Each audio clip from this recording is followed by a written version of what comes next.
KG కొరమేలు పిల్లలు. పచ్చిమిర్చి వేసుకోవాలి, ఉల్లిపాయ ముక్కలు వేసుకోవాలి,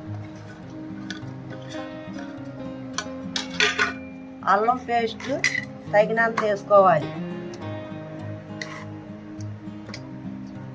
ఉప్పు వేసుకోవాలి సరిపడా,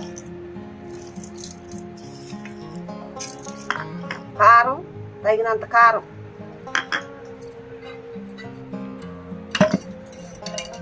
నాలుగు స్పూన్లు నూనె, శనగ నూనె,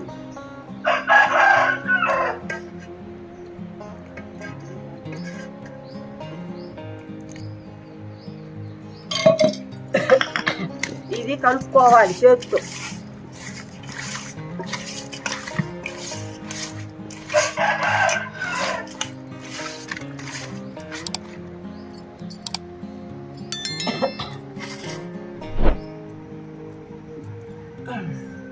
పొయ్యి మీద పెట్టా, మగ్గిన తర్వాత చింతపండు రసం పోసుకోవాలి. పిసుక్కుని చింతపండు రసం పోసుకోవాలి.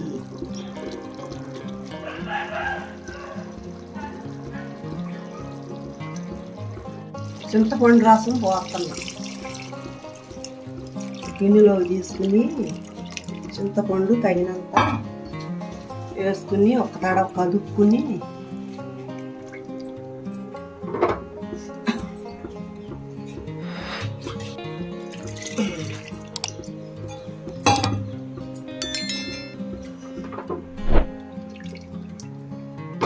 అది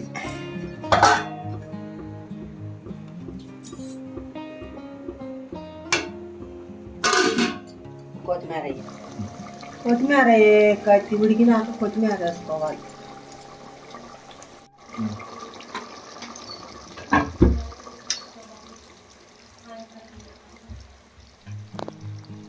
కొత్తిమీర పైన కట్టి జిమ్ముకోవాలి. కొరమేను పులుసు రెడీ.